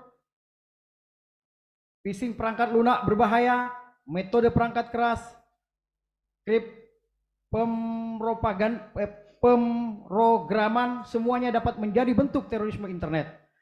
Meski demikian, para sarjana menganggap bahwa istilah cyber teroris ini adalah istilah yang kontroversi, masih diperdebatkan karena ruang lingkup dan implikasinya yang luas, sulit untuk membedakan contoh aktivitas online yang mana yang merupakan teroris dunia maya atau kejahatan dunia maya.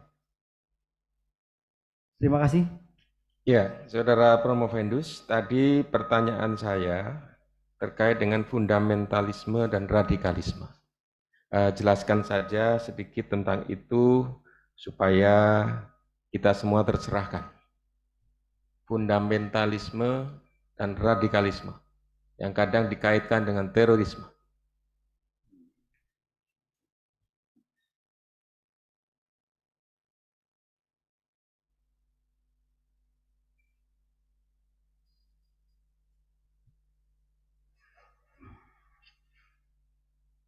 Mohon maaf, berkenan diulangi, mohon maaf. Ya, jadi tentang fundamentalisme dan radikalisme. Ya, dibedakan, kita semua dicerahkan karena ini bisa saja terjadi mispersepsi. Karena disertasi saudara sangat bagus, saya menikmati dan membaca dengan cermat.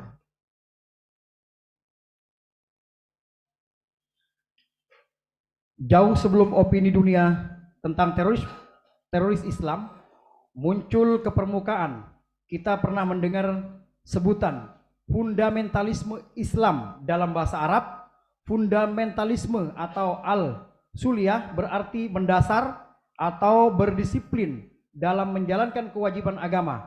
Dengan demikian, Muslim fundamentalis adalah seorang Muslim yang sangat disiplin dalam menjalankan ajaran Islam, seperti salat 5 waktu secara berjamaah dan menghindari sesuatu yang tidak jelas ke halaiknya, termasuk Muslim fundamental. Ini adalah para zalim, orang-orang yang menjaga dirinya dengan agama yang juga para sulit. Habis. Cukup, Tuan. Terima kasih. Ya, karena waktu, mohon dimaafkan. Dr.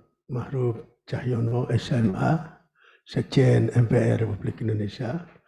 Terima kasih kepada Dr. Mahruf Cahyono, SHMH. Selanjutnya dari sebelah kiri, ini waktunya masing-masing 5 menit ya. Saya persilakan Profesor Dr. Anis Mastur Hatun, SHMH. Dipersilahkan. Bismillahirrahmanirrahim. Terima kasih Ketua Sidang yang saya hormati dan saya muliakan, Ketua Sidang sekaligus Rektor Unisula, Profesor Dr. Haji Gunato, SHSE AKTM HUM, dan yang mulia Profesor Dr. Haji Anwar Usman, sekaligus Ketua Mahkamah Konstitusi Republik Indonesia yang merupakan Guru Besar Kehormatan di Fakultas Hukum Unisula, serta seluruh Dewan Penguji, Bapak Ibu hadirin yang dimuliakan oleh Allah SWT, dan Saudara Promovendus Bahtiar Effendi ya. Dari tadi kata Pak Dr. Mahruf itu tegang ya. Yep. Buah manggis, buah kedondong, Promovendus manis senyum dong gitu ya. Ya biar agak rileks gitu ya. Ya baik, Saudara Promovendus, bicara mengenai terorisme ini memang sesuatu hal yang menjadi permasalahan secara global ya. Bahkan mengarah kepada din ya, agama ya, dan Islam itu cenderung senantiasa disudutkan sebagai ini ya, motivator adanya terorisme yang berkembang di seluruh dunia. Nah, Saya ingin pendapat saudara, sebetulnya terorisme itu benar ada ataukah diadakan gitu? Silakan.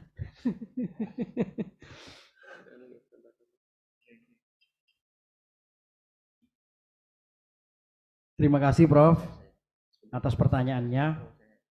Ini sebenarnya pertanyaan yang sangat sulit kami jawab.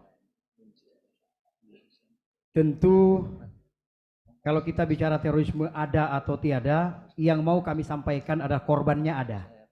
Gitu ya. Ya, bahwa korban ada itu artinya ada tindak pidana di sana. Jadi di beberapa terakhir hari ini media sangat disibukkan terhadap terjadinya kasus yang begitu menghebohkan di dunia ini, di dunia mungkin di Indonesia tentu. Ada korban di sana. Jadi kalau ada korban tentu harus ada proses hukum.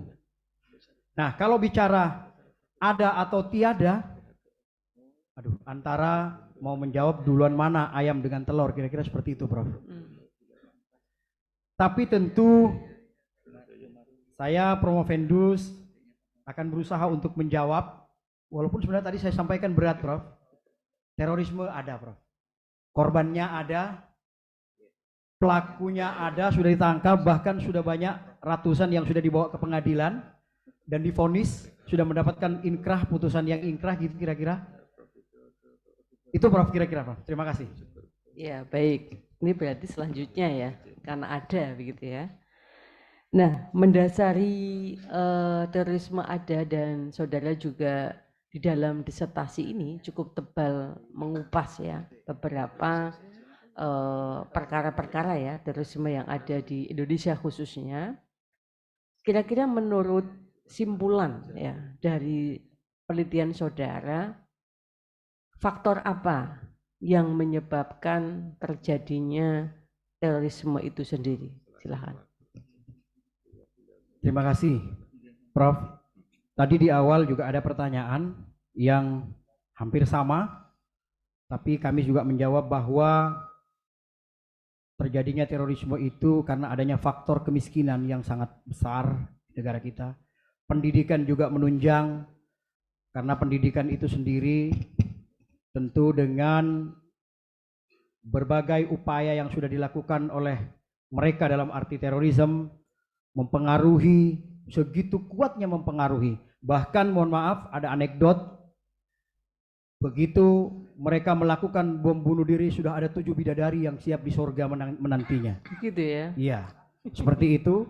Bahkan mohon maaf juga disampaikan oleh mantan Kepala BNPT Pak Ansat Bay bahwa terorisme menganggap mereka adalah halal darahnya. Halal. Jadi halal. Kalau halal tentu ada dapat pahala lah yang didapatkan oleh mereka. Kira-kira seperti itu, Prof. Terima kasih. Iya, masih 99 pertanyaan ini ya. Tapi diselamatkan oleh Temer. Selamat dan sukses Saudara Promovendus ya. Terima kasih Ketua Sidang. Assalamualaikum warahmatullahi wabarakatuh. Waalaikumsalam warahmatullahi wabarakatuh. Terima kasih Profesor Dr. Anis Masturhatun, SHMH. Selanjutnya saya persilakan Profesor Dr. Sri Endah Wahyuningsi, SHMH. Dipersilakan. Terima kasih Ketua Dewan Penguji. Bismillahirrahmanirrahim. Assalamualaikum warahmatullahi wabarakatuh. Yang saya hormati Ketua Dewan Penguji sekaligus Rektor Unisula, Profesor Dr. Haji Gunarto SHSE AKTM Hum, dan yang saya muliakan Profesor Dr. Haji Anwar Usman SHMH, Ketua Mahkamah Konstitusi RI yang berkenan hadir untuk menguji pada siang hari ini, sehingga ujian pada kali ini sangat istimewa ya untuk Pak Bahtiar. Tim penguji yang lain baik yang luring maupun yang daring, para hadirin yang saya muliakan serta Promovendus yang berbahagia. Mohon maaf tidak menyebut nama satu persatu. Tadi saudara menyebutkan bahwa faktor utama adanya terorisme itu adalah adanya kemiskinan. memang upaya penanggulangan kejahatan itu harus seimbang antara social defense policy dengan social welfare policy. Kebijakan mensejahterakan masyarakat dengan kebijakan melakukan penanggulangan kejahatan. Nah, selama ini upaya penanggulangan kejahatan dengan hukum pidana itu mestinya dilakukan secara selektif dan limitatif. Artinya tidak diobral apa-apa dirumuskan sanksi pidananya. Seolah-olah seperti masak tanpa garam itu tidak puas ya. Jadi semua regulasi, hampir banyak regulasi peraturan perundang-undangan itu menggunakan sanksi pidana. Padahal mestinya sanksi pidana itu digunakan secara selektif dan limitatif. Jadi dalam hal-hal upaya-upaya yang lain itu tidak memadai, baru digunakan sanksi pidana. Karena menurut Profesor Barda itu sanksi pidana bukan merupakan pengobatan kausatif, tetapi hanya merupakan kurieren em simptom. Artinya bukan pengobatan kausatif menghilangkan akar masalah kejahatan, tetapi hanya merupakan menghilangkan gejalanya saja. Jadi kalau pusing minum obat Panadol, tetapi akarnya ternyata tanggal tua belum gajian, mungkin gitu ya. Bisa jadi seperti itu. Kalau kemiskinan itu dihilangkan atau diupayakan hilang, insya Allah terorisme akan berkurang, termasuk kejahatan-kejahatan yang lain, kan seperti itu. Jeremy Bentham itu mengatakan bahwa jangan menggunakan hukum pidana kalau needless, groundless, unprofitable, serta inefficacious. Dan H.L. Packer itu mengatakan bahwa hukum pidana itu dapat sebagai prime guarantor, sebagai penjamin utama apabila digunakan secara hemat, cermat, dan manusiawi, tetapi juga dapat sebagai prime threatener, pengancam utama apabila digunakan secara menyamaratakan dan sembarangan. Pertanyaan saya, bahwa saudara kan ini pembahasannya mengenai upaya pencegahan. Ya. Apakah regulasi atau kebijakan upaya pencegahan selama ini itu sudah memadai, baik itu di dalam peraturan perundang-undangan maupun dalam prakteknya, sehingga kita lihat bahwa terorisme itu sampai saat ini masih ada gitu, bahkan tampaknya cukup marak ya. Silahkan. Terima kasih, Prof.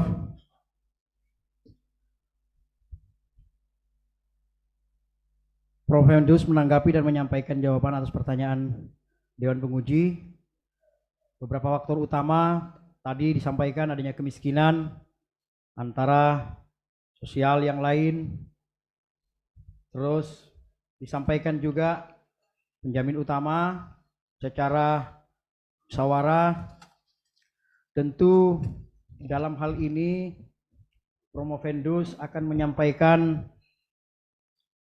jawabannya bahwa ini diselamatkan oleh bel ternyata ya. Jadi keberuntungan saudara. Belum menjawab sudah habis.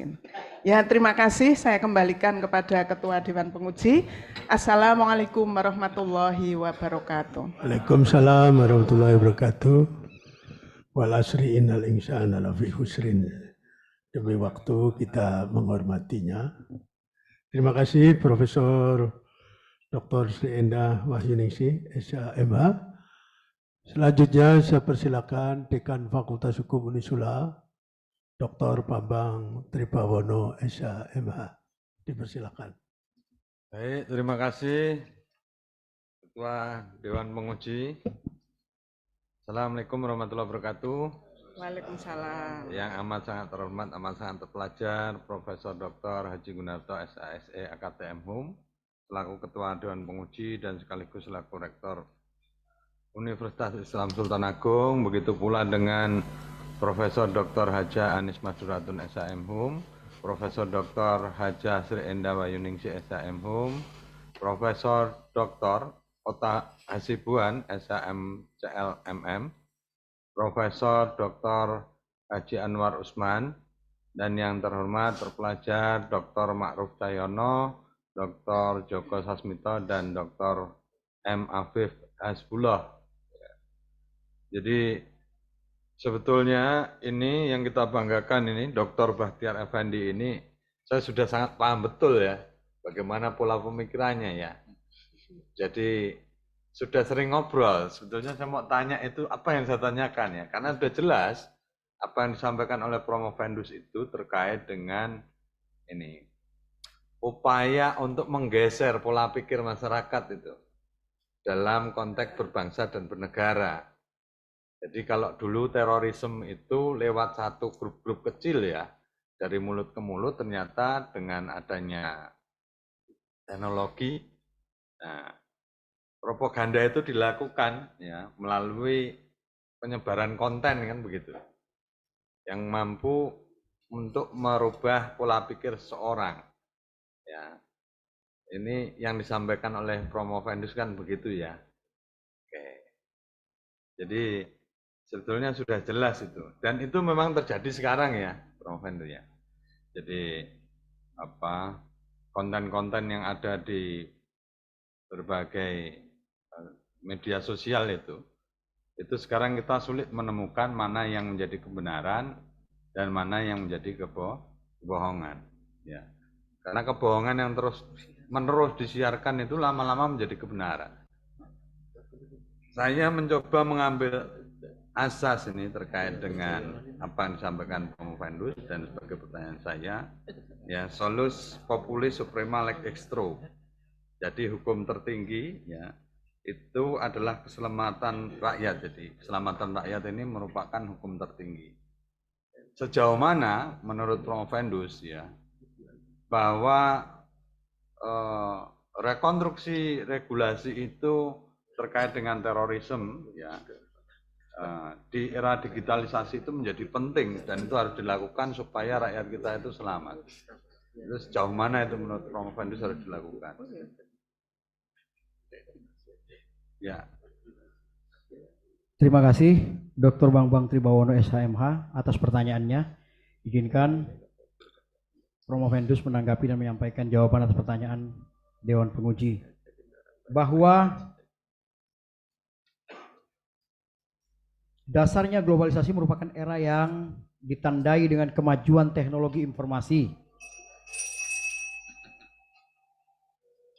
Ya. Ujian promosi doktor selesai. Selamat lagi. Mohon maaf, karena tradisi di Unisula kalau sudah adzan, kebetulan juga waktunya sudah habis.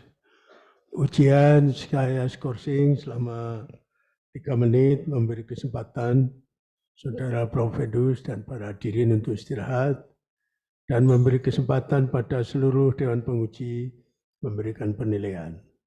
Assalamualaikum warahmatullahi wabarakatuh.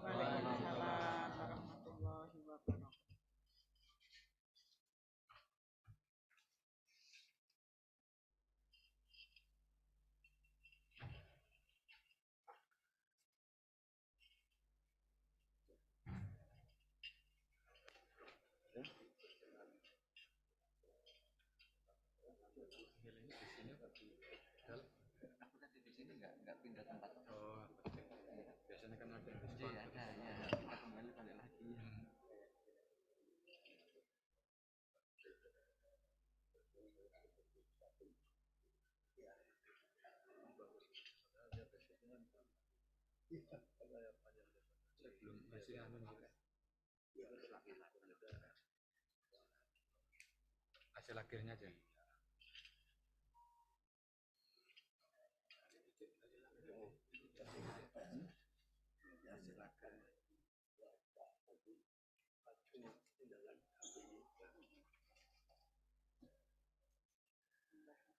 Hasil akhiran di sini aja.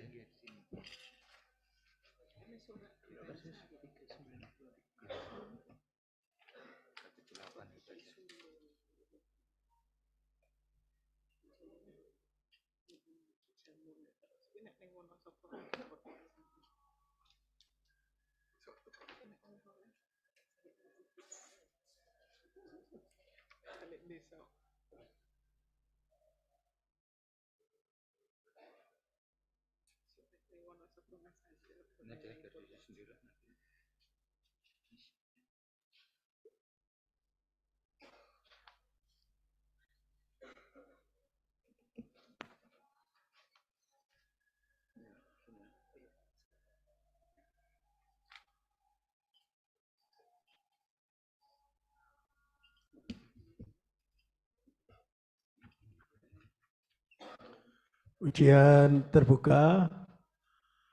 Saya lanjutkan kembali, skorsing saya cabut. Setelah seluruh Dewan Penguji memberikan penilaian, Saudara Profendus dinyatakan lulus dengan nilai 3,92.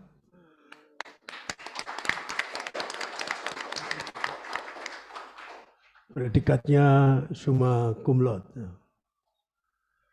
Dr. Bakhtiar Effendi tercatat sebagai lulusan yang ke-560 dari program Doktor Ilmu Hukum Fakultas Hukum Unisula. Semoga Allah Subhanahu wa taala meridhoinya dan memberikan kesuksesan, kemuliaan dan kebahagiaan di dunia dan di akhirat. Amin ya rabbal alamin. Penyerahan surat keterangan lulus. Hadirin dimohon berdiri. Dr. Bakhtiar Effendi, SHMH dimohon menempatkan diri. Kami undang dengan hormat Profesor Anwar Usman didampingi Dekan Fakultas Hukum Unisula dan Ketua Program Doktor Ilmu Hukum dipersilakan.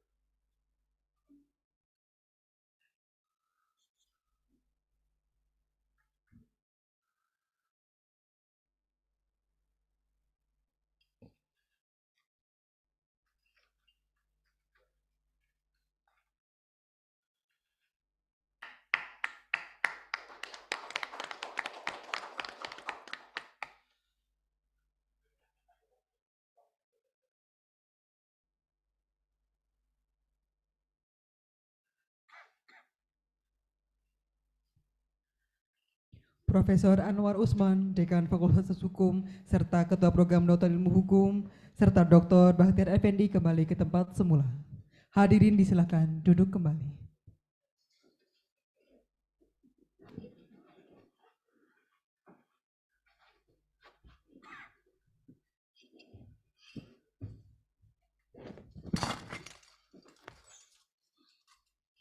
Pesan dan kesan doktor baru kepada Bapak Dr. Bakhtiar Effendi, SHMH kami persilakan.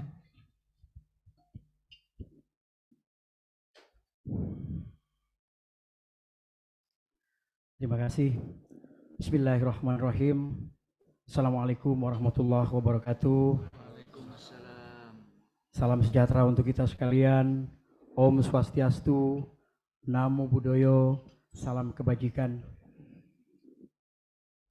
Yang terhormat dan amat terpelajar, Profesor Dr. Haji Gunarto SHSE AKTM HUM, Ketua Dewan Penguji sekaligus Rektor Unisula, Profesor Dr.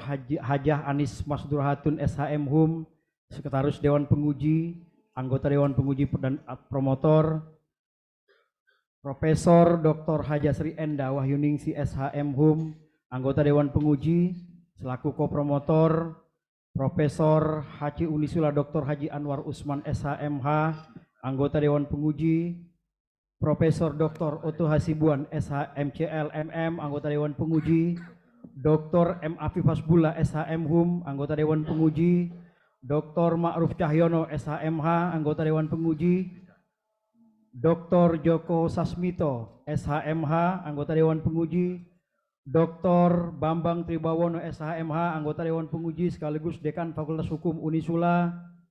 Hadirin, ada beberapa yang hadir, ada orang tua saya, ayahanda saya.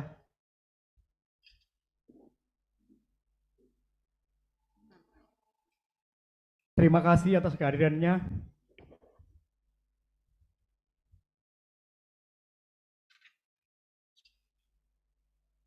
ada istri saya, anak-anak saya, silakan berdiri.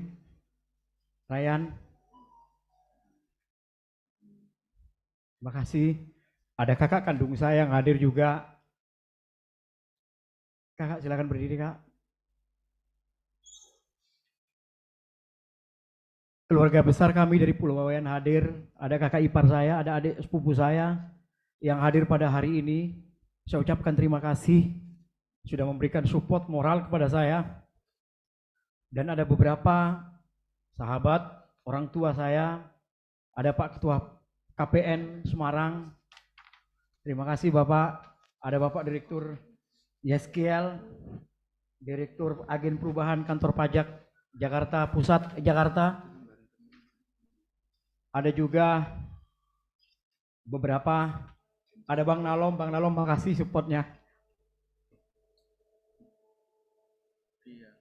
Saya mohon maaf grogi, yang saya tidak bisa sebutkan satu persatu, tapi yang sangat super saya mengucapkan terima kasih sama sahabat saya, Dr. Lutfi, yang selalu memberi support kepada saya untuk maju terus.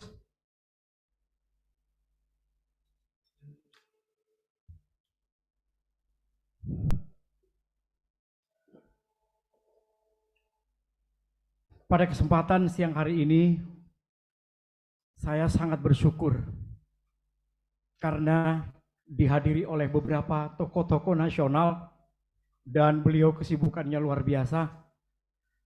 Ada Bapak Ketua Mahkamah Konstitusi yang hadir. Terima kasih yang mulia.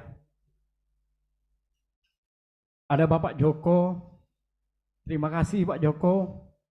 Ada Kanda Afif, Ketua KPPU, sebentar lagi mungkin akan lantik beliau.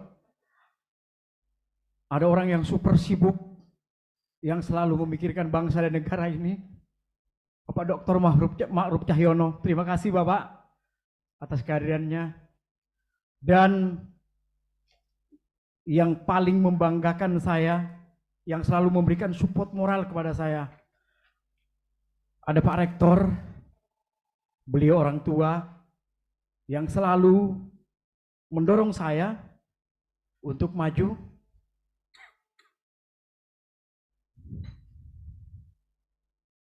Mohon maaf, ada ketua yayasan. Terima kasih Bapak atas kehadirannya. Ada Mbak saya yang paling cantik, yang udah jadi profesor, Prof. Anis. Terima kasih Prof. Saya tegang Prof, tapi begitu ngelihat Prof. Anis bisa senyum walaupun sambil mengeluarkan air mata gitu. Kepada Prof. Sri Enda juga rasa bangga, terima kasih sudah berkenan membimbing saya terus-menerus agar saya bisa sampai di sini. Nggak pernah mimpi saya Prof, tapi Prof selalu mendukung saya. Terima kasih Prof. Dan terima kasih sekali lagi kepada hadirin yang hadir pada siang hari ini. Hanya ucapan terima kasih yang bisa saya ungkapkan.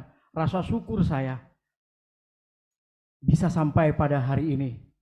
Sekali lagi, semua panitia juga terima kasih. Ada Mbak Erna, ada Mas Aziz, sampai saya lupa, sampai yang pakai toga, lupa namanya. Mas Ilu, makasih Mas Ilu.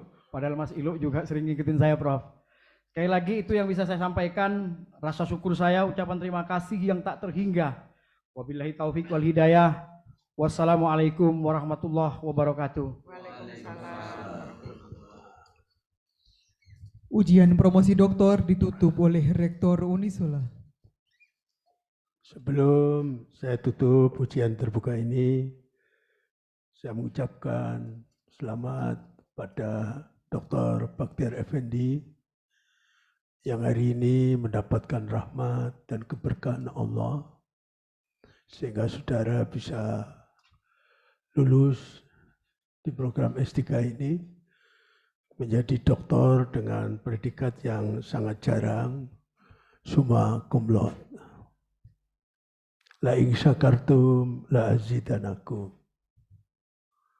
Barang siapa bersyukur atas nikmat Allah, maka Allah akan menambah nikmatnya, akan menambah rezekinya, akan menambah kemuliaan, kebahagiaan di dunia dan di akhirat. Rasa syukur itu diwujudkan dengan meningkatkan iman dan selalu berbuat baik. Berbuat baik untuk bangsanya, bangsa Indonesia, terutama di tempat saudara bekerja. Iman dan kebaikan untuk membesarkan bangsa ini, untuk mewujudkan bangsa, masyarakat yang adil makmur, yang dirahmati Allah, adalah visi program Doktor Ilmu Hukum Fakultas Hukum Unisula. Maka selalulah berbuat kebaikan karena iman kepada Allah untuk bangsamu, untuk umat manusia, untuk keluargamu, untuk istri dan anak-anaknya. Dengan menjadi dokter, saudara bisa lebih berbuat baik untuk diri sendiri, supaya tambah sukses, berguna untuk bangsa dan negaranya.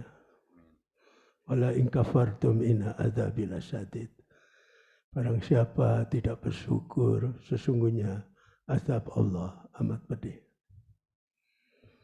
Terima kasih yang mendalam, terima kasih yang setulus-tulusnya, terima kasih yang sedalam-dalamnya. Karena hari ini Unisula mendapat rahmat. Hadir penguji dari keluarga besar Fakultas Hukum Unisula yang sekarang menjadi Ketua Mahkamah Konstitusi Republik Indonesia, Profesor Dr. Anwar Usman, SHMH. Terima kasih Prof. Anwar berkenan tadi memberikan surat keterangan lulus pada Dr. Bakhtiar Effendi, SHMH, didampingi oleh Pak Dekan, Pak Profesor Anis, dan secara simbolis pada Pak Cuk. Terima kasih juga kepada Dr. Ma'ruf Cahyono, SHMH, Sekjen MPR, yang berkenan menguji. Terima kasih juga Dr. Joko Sasmito, SHMH, yang berkenan menguji. Terima kasih juga pada Dr. Afif Asbullah, SHMH, Komisioner KPPU Republik Indonesia. Terima kasih juga kepada Pak Dekan, Dr. Bambang Tribawono, SHMH, dan tim promotor, Profesor Dr. Anis Masturhatun, SHMH, dan Profesor Dr. Sri Endah Wahyuningsih. Terima kasih juga kepada kehadiran Ketua Bidang Pendidikan Yayasan Badan Wakaf Sultan Agung, Bapak Haji Dr. Andes Cuk Subhan Sulhan, yang dengan penuh kesabaran sampai pada akhir ujian ini. Mengucapkan berjuta-juta terima kasih kepada Bapak Ibu yang hadir di ujian ini dengan penuh kesadaran, dengan penuh kesabaran, khususnya kedua orang tua, istri dan anak Dr. Bakhtiar Effendi, SHMH. Kehadirannya merupakan penghormatan bagi keluarga besar Unisula. Terima kasih juga kami sampaikan pada Bapak Dr. YSGP Damangus, Direktur Ajun Kantor Pajak Pusat. Terima kasih. Terima kasih juga kepada Bapak Ketua Pengadilan Negeri Semarang, Bapak Risa Fauzi, SHCN. Matur suwun Pak Ketua PN. Terima kasih juga saya sampaikan pada Rajab Kasboni, EKTP, Pemkot Depok. Terima kasih juga pada Bapak Viviandri, SHMH, dari BRIN, Republik Indonesia. Terima kasih pada sahabat saya, Dr. Nalom. Terima kasih menemani Ketua MK hadir di Unisula, Profesor Dr. Anwar Usman, SHMH. Matur suwun. Terima kasih juga pada Dr. Lukman, mewakili Rektor Widyagama Malang, dan Bapak Ibu sekalian yang tidak bisa saya sebutkan satu demi satu. Semoga menjadi amal soleh, menjadi kebaikan yang diridhoi Allah Subhanahu wa Ta'ala, yang mengantarkan kita bahagia di dunia dan bahagia di akhirat. Marilah kita tutup ujian ini dengan bersama membaca hamdalah. Alhamdulillahirabbil alamin. Assalamualaikum warahmatullahi wabarakatuh. Upacara selesai. Dr. Bahtiar Effendi, SHMH beserta keluarga dimohon menempatkan diri untuk menerima ucapan selamat. Pemberian ucapan selamat, hadirin dimohon berdiri.